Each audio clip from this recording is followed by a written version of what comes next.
Oh, hello. Uh, Today you guys are gonna hear the audio a little bit better.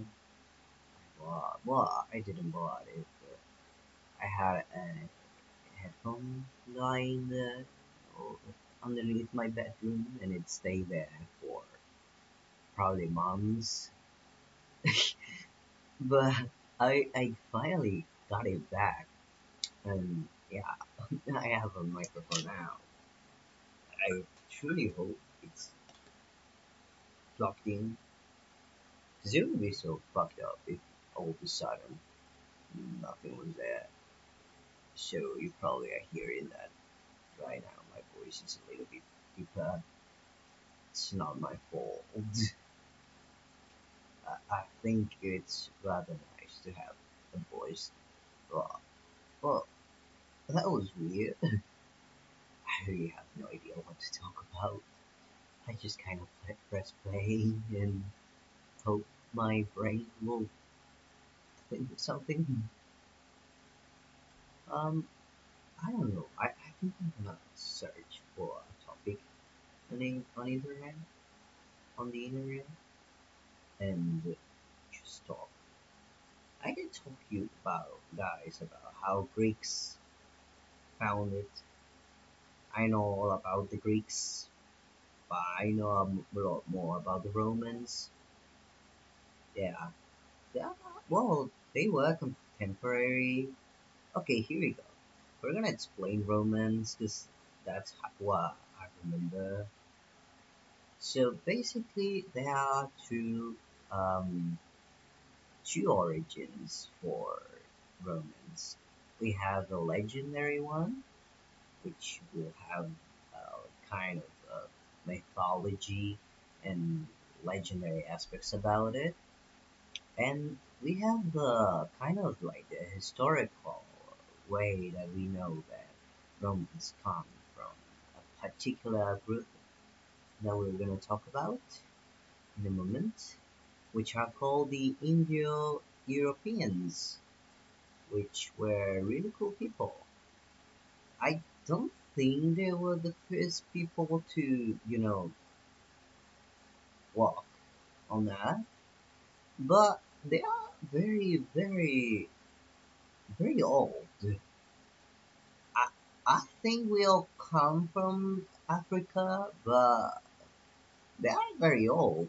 So basically, they are from, uh, they have the root of Hindu Europeans. I don't know how you guys say it on English. In English, well, they are nomad, which means that they didn't settle in. They walked and ran and yeah, and they invented the wheel.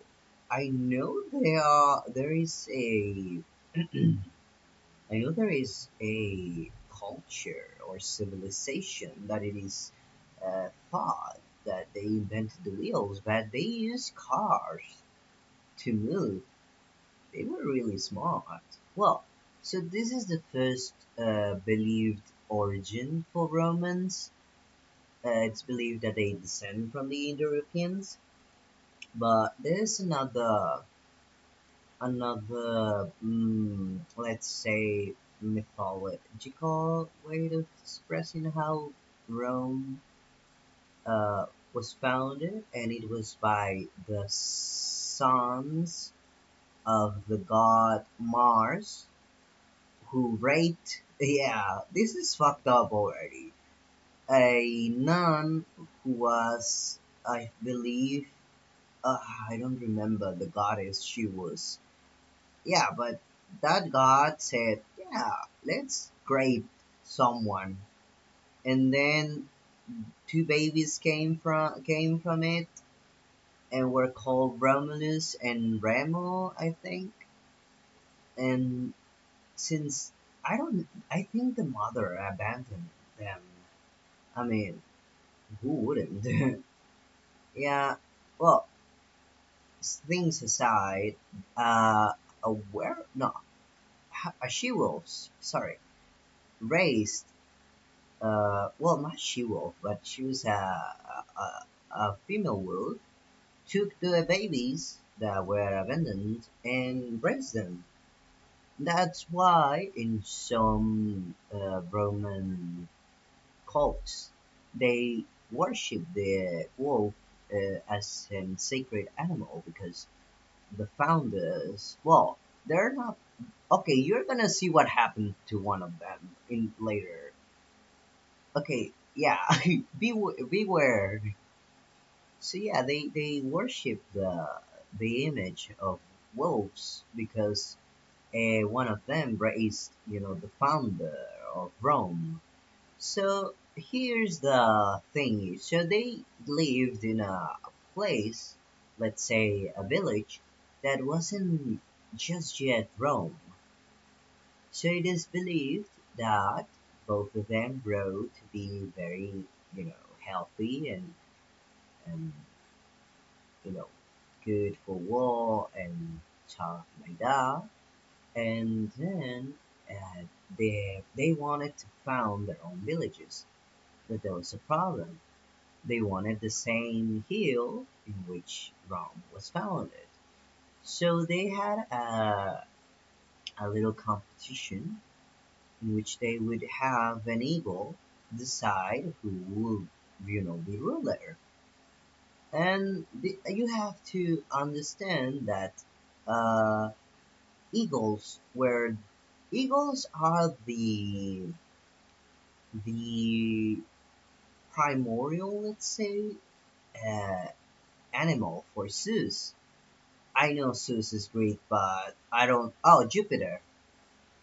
Was it Jupiter? Oh man. Yeah. So eagles were actually seen as good omens, and they would, I think they would use entrails. The gods. Guts, like the god in uh, to show. I don't know. It's pretty weird. They used a lot of things to do witchcraft and stuff, sorcery and stuff. Uh, so yeah, they would. They used one eagle, and it flew where I think it was from. No, I don't remember which one of them was. I'm so sorry. I should have prepared. Well, one of them got the fucking eagle. Okay, one of them got the fucking eagle. And then they decided, oh yeah, let's crown him king. Oh, but there was a problem after that. Okay, here we go. We're gonna explain everything. So they founded Rome, and then they expelled all women, because you know how people viewed women. So they kind of built a village that was only warriors. But there was a problem. There weren't any more babies. There wasn't any more babies. So they kind of grew stale, and they were like not doing well because there were no new warriors. But they didn't have more women. So you know what they did, man? They went to another village and literally fucking kidnapped all the women they could. It was called The Rapture of the Sevens. Oh man, I'm kind of just translating it very literal. I don't think it's called The Rapture because the Rapture is kind of like biblical. Imagine if actually Jesus Christ. Okay, imagine such a thing. Okay, so yeah, that's what happened. And after that, they were like, okay, let's not do nothing. And they were like, yeah, we have women, and probably like forced marry them or something. Greeks were a little bit more chill. But yeah, okay, so after that, they kind of established themselves as a warrior kingdom. But that kingdom, I don't know how to say it. I don't know if they were. Well, yeah, it's still not a republic. It's oh man, it's still so. It's gonna take a while to get to the republic. Uh, so I think one of the brothers killed the another one. I don't remember well. I'm saying this by heart, so I could be wrong. So yeah, so they used to be well, they didn't colonize people. I'm gonna explain what they did. They kind of beat the shit out of everyone, absolutely everyone. They had no shield. They thought that they were like this magnificent, powerful, uh, Mars ruled people, which means that they believed in war and you know things.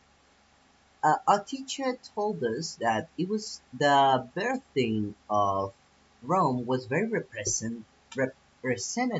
Oh my God, what is English? It was very representative of the people, because it all came from violence, like from Mars, and then raping, and then yeah, like the action in and out of itself is kind of representative of the sheer spirit that they have. I don't know if I'm using that word correctly, but they were like amazing warriors. Uh, and then they used to go and try to colonize people, but they would, how do I say it? They would tell them, okay, you can keep your religion, you can keep your government, just pay us tribute and become Romans. And they were like very chill about accepting other people. They made it a lot of people, and because they thought not well, they were very different from Greeks. Greeks thought that blood was supposed to be pure, and they didn't. Uh, well, they did mix a lot with Egypt, but that's another thing. But yeah, so Romans were actually like very chill. They thought that they could give them the nationality, the citizenship, but of course that meant join the army and yeah. But actually, they didn't colonize. They didn't try to impose like their religions or the gods. They were very chill. Not chill on the battlefield, but yeah, they were kind of chill. Uh, Now talking about the Greeks, they are said to. I don't remember where they originate from, but they come from great sailors. They weren't known for the strength and stuff, but they come from great sailors, which later on was one of the things that the Romans kind of acquired from them. Because Romans were more like, we're gonna go on foot, and they will go walk like thousands of miles with heavy ass armors and with full things. And yeah, it was, they didn't know how to navigate. They were like pure brute force. Meanwhile, as the Greeks, they were more like mind thing related. I don't remember much about Greeks. I don't. Where Spartans are Greeks or Romans? Because I don't remember. Um. Well, what I'm going to say is Spartans were a very bisexual people. I'm gonna explain. Okay, so Spartan people are, I think, a unique case. Uh, they they respected women.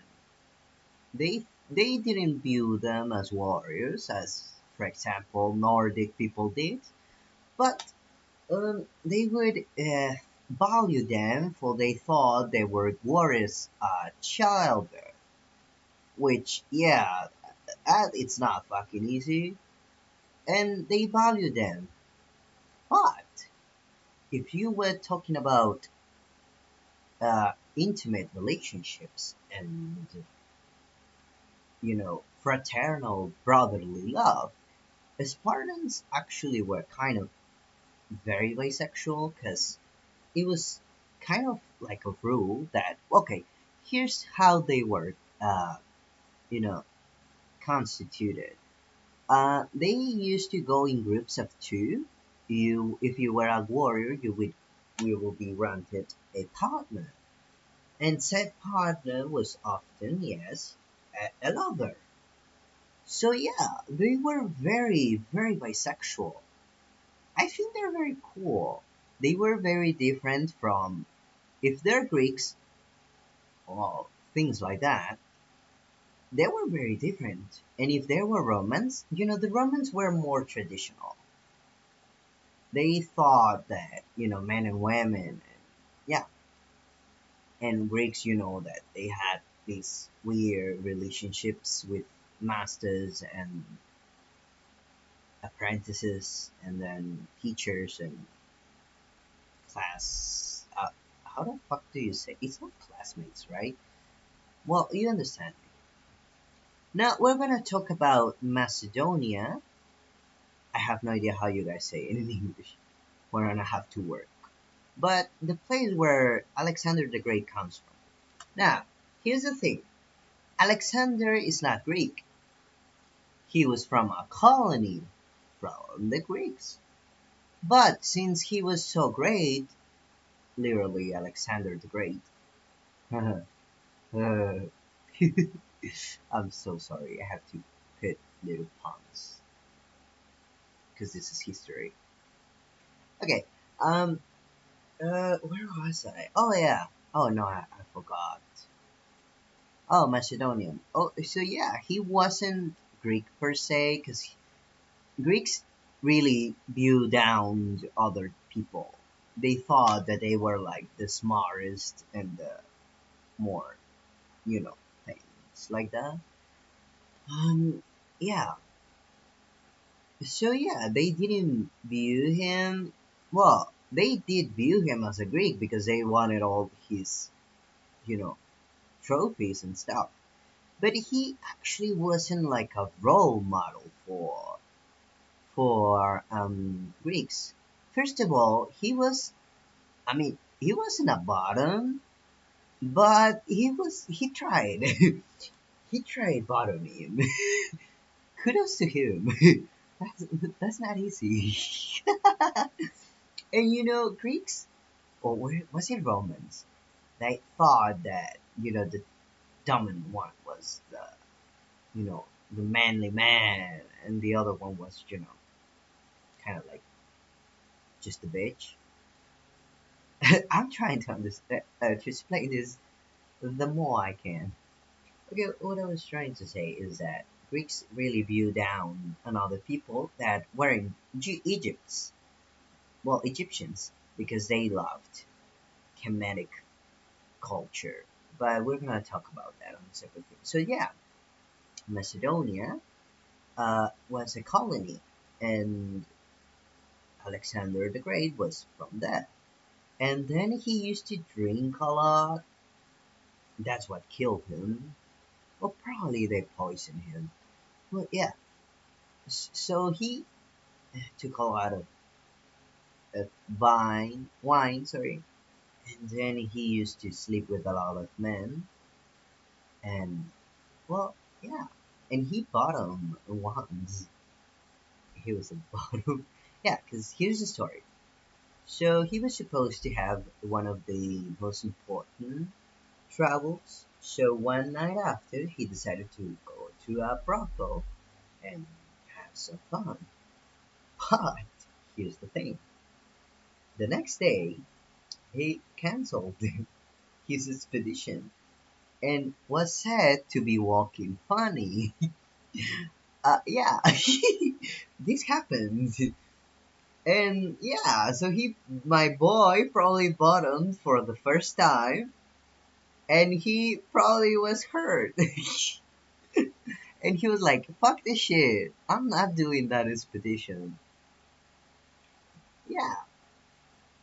Well, not, where, uh, We are now going to talk about how Greeks actually value syncretism and really liked to worship other gods that resemble theirs.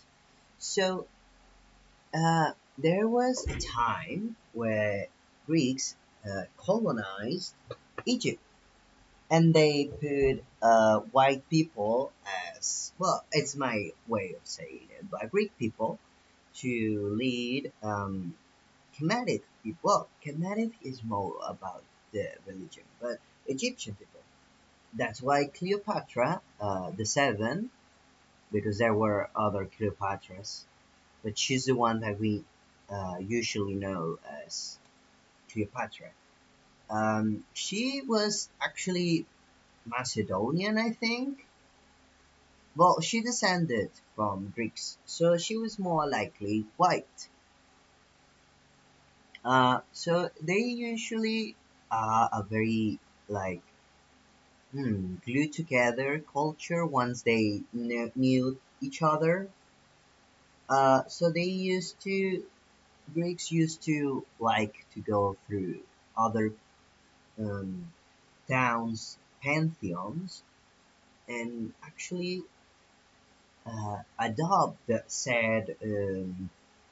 said gods because they thought that their gods had the ability to morph into other gods or that the other gods actually morph into their own gods. So they believed that their gods were an expression of other gods. And they kind of liked that. So they kind of made syncretism, which is finding characteristics that are similar between gods. For example, if one had an underworld god and the other one had another one, and they kind of resemble, they would do a syncretism and said that it is the same god, but another, let's say, spark of divinity that transformed by other people. And yeah, so they used to, and they really liked Egyptian culture, and they thought it wonderful. So they actually liked them. Um, so yeah, I don't know if I have a lot more things to say. Oh, we're gonna talk about. It is often said that Romans copied Greeks. They kind of did actually, but it's more complicated than that. So Romans were people that really like to learn from other cultures. They only based themselves on pure force, so they kind of and they didn't write things. That's the thing. They didn't start writing after a lot actually, and they used I think the Greek alphabet. Oh no, it was the Latin, no? Oh man, or was it Sanskrit? Ah, I had my things mixed up. I know there's people that would probably um said say the blah, blah, blah. Oh man. So yeah, Romans actually value things like information and craftsmanship and strategies. And Greeks were really good at thinking and philosophy, and they used to write a lot, perhaps too much. Well, that's another thing. Writing didn't uh, became a thing, and it was more like an oral or vocally said thing. So a lot of things are actually lost. For example, I know it's not Greek, or is it Greek? Oh man, I don't know. But the Odyssey, no, it has to be Greek. The Odyssey and the Iliad were actually not written till yeah, that shit, all that was learned by memory. Like you had to memorize that shit. Like how? So yeah, actually they hated to write because they thought that you will get dumber if you didn't have the ability to memorize a lot. But that sounds more like the Greeks, so I have no idea. So yeah, so one of the Romans didn't actually like to write things. They didn't invest on art and stuff like that till they, encountered the Greeks. And the Greeks were the ones that taught them how to sail and, do those things. But the thing that the Romans did was the first bridge. They created bridges. So yeah, let me try to see if we have another thing to say. If not, I'm gonna end the video here. Let me see if I have something else. Um, I don't know. Oh, they I don't. Was it the Romans? I think the Romans once went to Africa, and on their way back, they kind of used elephants to fuck people over, and it was so random. And after that, I think it was. I just know the name Escipion, Escipius. I have no idea. The African, but he was an African. He only like battled a lot of people on Africa. I mean, there's a lot of things that are about Greeks and Romans. But yeah, oh, I was so sleepy. But I wanted to do a video for today. If you guys want me to talk about another culture, we can talk about it. Thank you for watching the video, and as always, bye.